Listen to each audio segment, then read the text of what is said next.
everybody? I'm back, you guys. It's been a long time. I have started so many videos in the last couple months, but I've not edited or uploaded any of them. Very long story that I'll do in another video. So how you guys been? You guys ready to talk about some Real Housewives of Orange County? I am. So I have caught up with this season. It started July 16th, about 4 weeks ago. And here are my general thoughts of the season so far. So we've got Shannon, Vicki, and Tamara all friends again.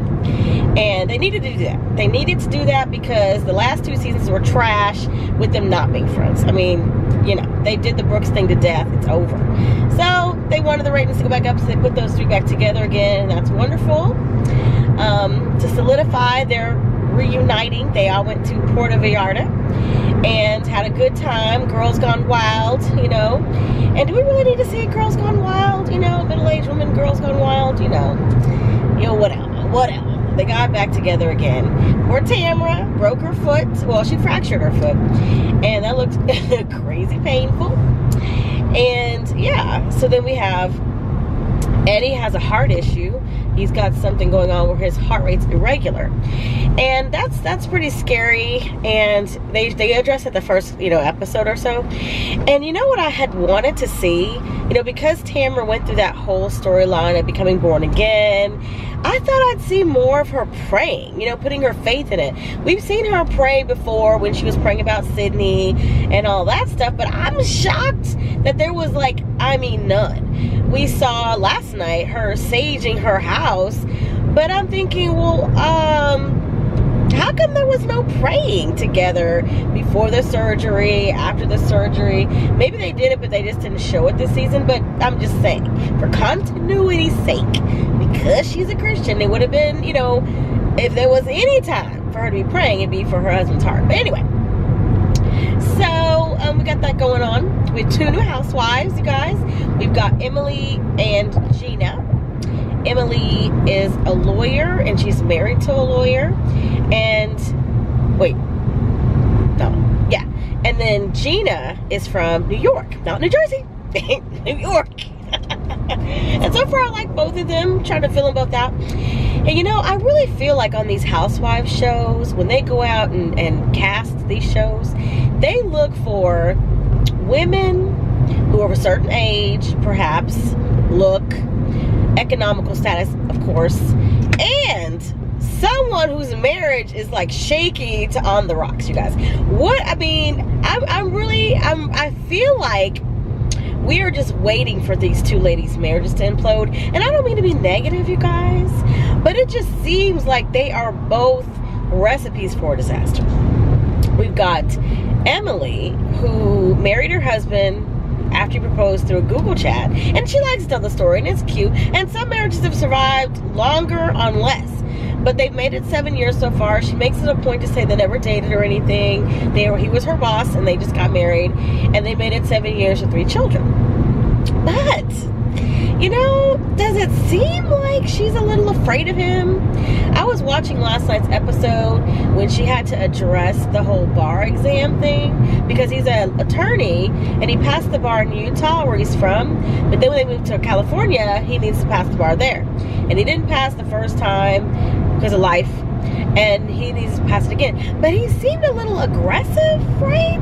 When she was trying to address it with him, she was a little scared. And I'm thinking, what's going on with this dynamic? She says that she wears the pants, but I don't think so. I don't think so. She said that he is for money, doesn't have to work at all, but she has him working just to be a good example to the kids.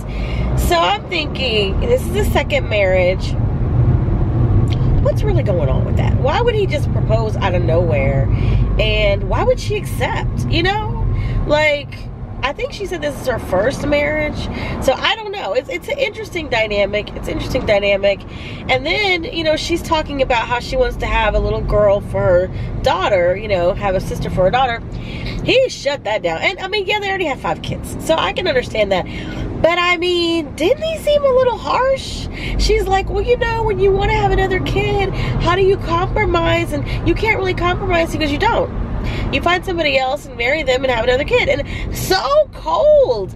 So I'm thinking, what is happening with this? They seem like they have fun together too, but there's some weird dynamic going there. And I haven't, looked online to see anyone else's opinion, but it's a little strange to me. A little strange. Business transaction? What do y'all think? So then we have Gina from New York, who they moved here to California for a job opportunity. Sounded wonderful. He'd been commuting. It was going to be a great, idea. Well, now she's in Orange County, and he's in LA during the week. So she's raising 3 kids by herself during the week, and she doesn't appear to have a nanny or anything else. So she's really making it happen on her own. And she talks about how hard it is. And I'm like, I don't know. And have you guys noticed that every time they talk on the phone, she does not talk on speaker? It's like he has said, look, I'm not going to be part of the show at all. Kind of like in New Jersey when, what was that lady's name? Her husband wouldn't be on the show. Tommy wouldn't be on the show. And turned out he was having an affair on her, and they got divorced, whatever. Diane, what was her name? I can't remember, because I didn't watch New Jersey. I watched the first two seasons, and she's not on there anymore anyway. But y'all know who I mean if y'all watch New Jersey. She was, I can't remember any of their names, y'all. She was like one of the main lady's sisters. And she had the ice blue eyes, whatever. But anyway, he wouldn't be on the show. And I just thought, because we don't hear his voice. We don't see a picture. I don't think we've seen a picture of him. We may have. But, yeah, he's not on the show. And last night, you guys, she called him. She and the kids and her mom were at the zoo. And she called him just to say, hey. And obviously she caught him at a bad time. I don't know if he was in a meeting or what's the deal. But it seemed like he wasn't happy to hear from her. It seemed like she had to hustle and get off the phone. She's like, oh, I'm sorry. At the end. And I thought, that's going to be interesting as we watch this play out. Because she doesn't seem like the type that's going to be like mousy about it. And why can't I remember these stupid names, you guys? Like from New York, that model that was married to that guy who also worked late, but he lived in the same city at least, and he was found to be on that Ashley Madison website, and he was having an affair. So, these husbands and these long distance jobs, you just gotta be careful. It all depends on the man, okay? It all depends on the man and his character. But, it just sounds like these two ladies seem nice enough, but their situations seem like they're going to be very problematic as we go on. So the conflict of the season so far is between Vicki and Kelly. Kelly's divorced.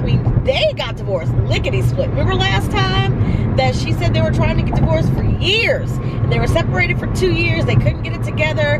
Michael was nasty. He obviously wasn't going to pay her anything. So she just stayed married. Well, I guess he got on the bandwagon this time and was like, goodbye. And they are divorced. Like, done. And so is Shannon and her husband. Well, Kelly, she's dating. She's doing her thing. And apparently Michael wanted to meet one of Vicki's friends. So Vicki had a barbecue, invited the lady over, and Michael and her hit it off, whatever, started dating. Now, the first time we heard this story, that's how they described it.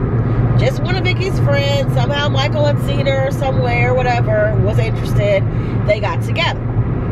And Vicki never told Kelly about it. Michael, supposedly the first version, Michael said, don't tell Kelly, whatever. So she didn't.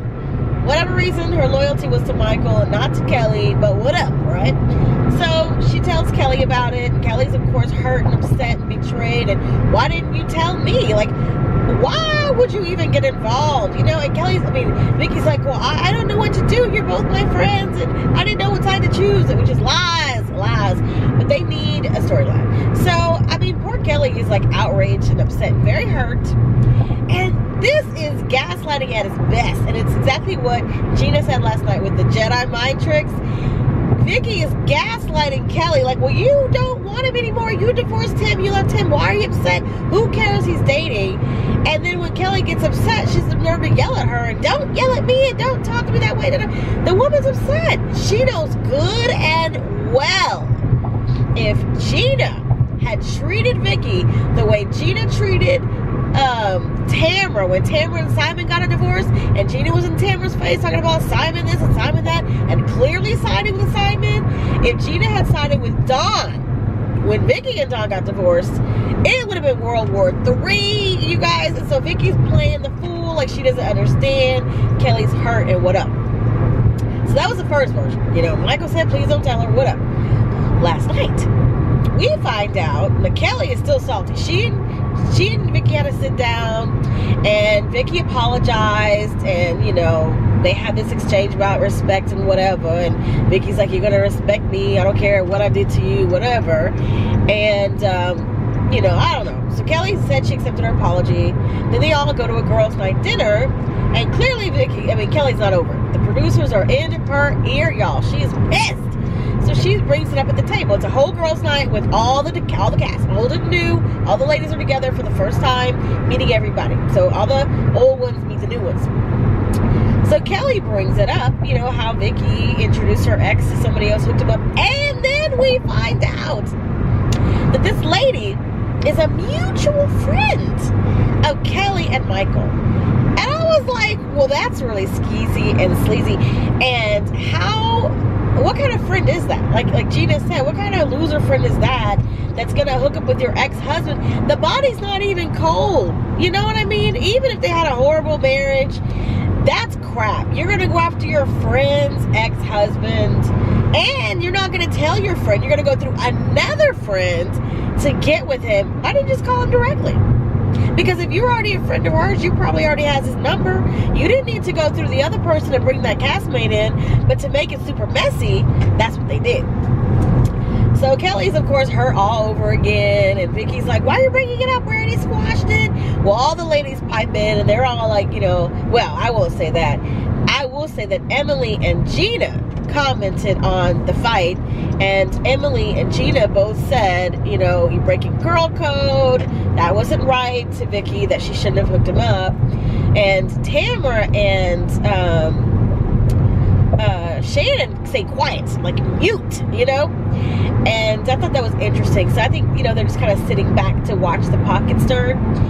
So Vicki took offense to Gina because Gina was the most vocal about what she thought. Well, if you bring it to the table, we're all going to comment, right? That's why you brought it up. You wanted our opinion. So Vicki didn't like the fact that Gina was, you know, so vocal about not agreeing with what Vicki did. So now she's on the outs. Or she was. So you guys, at this girls' dinner, Kelly announces she's dating. And she invited her date to the girls' night dinner. And you guys, if there's one thing I cannot stand, is when we're having a girls' night, do not bring your man. He ain't invited. He's not a girl. He ain't one of the girls. I don't care how cool he is, how much we like him. If it's not couples, he's not coming. You know, you can't really talk good. The whole dynamic changes. And I just thought, why would Kelly bring him? Like, what is the point? He looked kind of skeezy, didn't he? To me. But anyway, she said she's been dating him for 2 weeks. They're all over each other like high schoolers. And then all the ladies leave, which I would have too. I'd have been like, okay, well, I guess the night's over.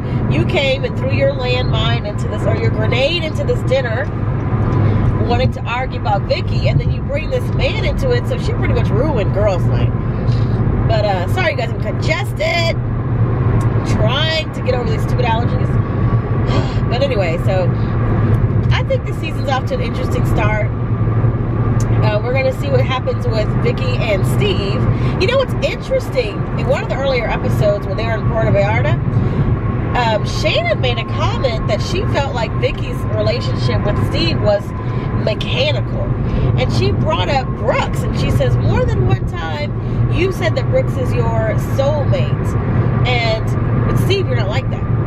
And I don't know that I see anything wrong with Vicki and Steve's relationship, although I was surprised when they got together because he kind of seems too straight-laced, too down-to-earth for her personality. I mean, doesn't she come, I mean, it is an interesting dynamic, you know, but you know, we'll see how it plays out. I wonder, what does Steve see in Vicki? Like, Steve is stable, you know, he seems like he's a decent guy. I don't know anything about him. But why would he want to be with Vicki? I mean, I don't know Vicki off the show, but on the show, she seems, you know, life of the party, a lot of fun and everything, but like their personalities, it seems like she would be too much for him, you know, like too much. So anyway, those are my initial thoughts on the season. I don't think I'm missing anything. I maybe, if I am, leave a comment below. Let me know what your first impressions are of the season. I like Orange County. It's always fun. It's always interesting. It's never too heavy, too dark. You know. So yeah, you know what, guys? You know what's too bad? We are watching Tamra remodel her house, and we never got to see what's her buns? What's her name? The other dark-haired girl that was on the show. What was her name? The rich lady. Why am I forgetting Fancy Pants' name, y'all? I can't remember her name, but I can see her face. Anyway, we never got to see her finished mansion. I wonder what's going on with that. So yeah, leave me a comment below, guys. Let me know what you thought or what you think of the season so far. I'm here for it. I'm definitely gonna make an attempt to stay on top of it, like I say with every franchise and every other thing that I do, and I fell off. I work, y'all. I got a full-time job. So anyway, let me know what y'all think. I'm glad to be back. I'm gonna try to be more consistent. We'll see, and I'll talk to you guys later.